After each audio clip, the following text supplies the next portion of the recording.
Thank you, Lord Austin, for that wonderful introduction. Hola, Colombia.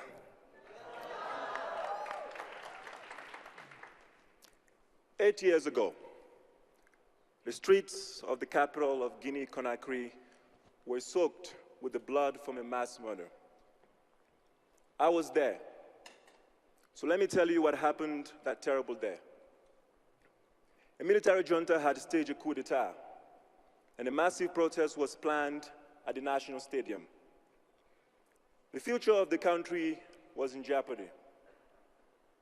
I ran around to the houses of my friends to get them to take part in the protest. We were so full of hope. Guineans of every political outlook and of every tribe came out to march and call on the government to organize free elections. But in a moment, what was supposed to be a peaceful demonstration turned into a bloody massacre. Government soldiers from Guinea Presidential Guard opened fire on us inside the stadium. Between 150 and 200 people were killed. Large number of women were dragged away and subjected to multiple rapes over many days. Some of them were even shot in their private parts. I had gone to the protest with 7 of my friends. Only 3 of us made it home. My remaining friends were killed.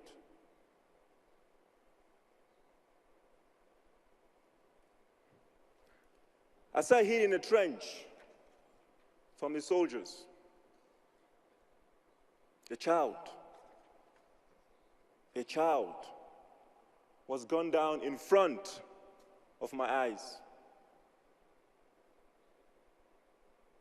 Drenched in blood, he died in my arms as I took him to the hospital.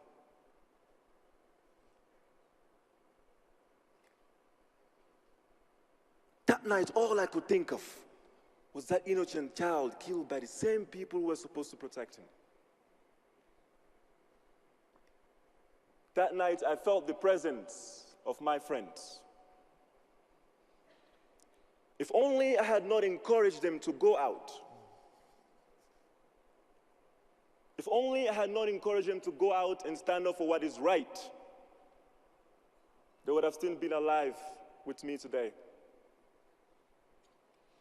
This instilled in me a sense of guilt and made me hate my country.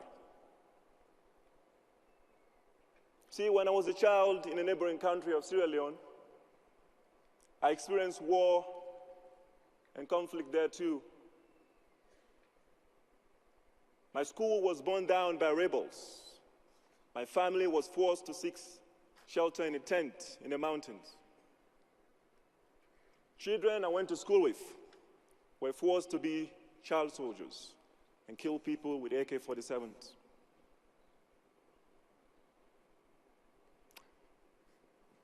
It's been 8 years now since the stadium massacre. The country is healing, but the challenges that led to the unfortunate day still remain, and it's hard to say we have a lasting peace. It seems that conflict and violence has followed me most of my life. I now believe the only way to achieve a sustainable peace is to provide a platform for the oppressed to voice their needs and concerns. We must provide a flat platform for the youth to be engaged in a political process. And yet, the government of Guinea has been reluctant to do this. That's why I established a new movement called La Jeunesse. We organize workshops, we support activists, and we give talks around the country to persuade the youth not to express their frustration and concerns through violence, but to peacefully engage in a social and political dialogue. We organize soccer leagues to attract their attendance and then invite them to engage in serious issues.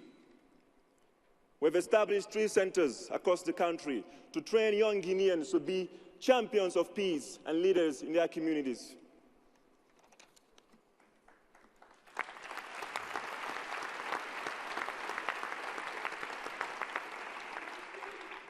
More than 2,000 young Guineans are participating in our movement. We're working with 67 local schools and communities to provide the youth with a peaceful platform so that they can become part of the democratic process. Our main goal is to ensure that young Guineans are fully and peacefully engaged in the next presidential election in 2020.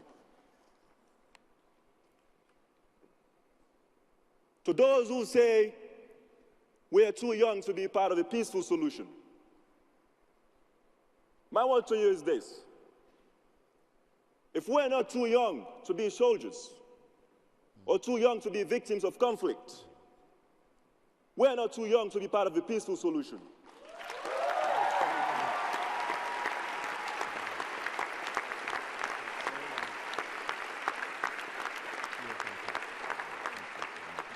And to those who wonder about my passion for girls' education, here's your answer. Inspired by my mother, I proudly declare that I am a feminist. And I believe in girls' education and women empowerment. So, young men in the audience, don't be afraid of being a feminist. You can coexist with girls everywhere. One young world. If you have the same passion as I do, if you have the same energy as I do, if we do what we must do, then let's be change makers, not spectators. Thank you.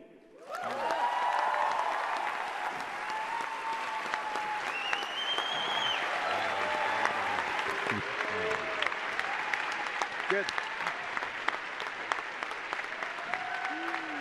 Congratulations. Thank you.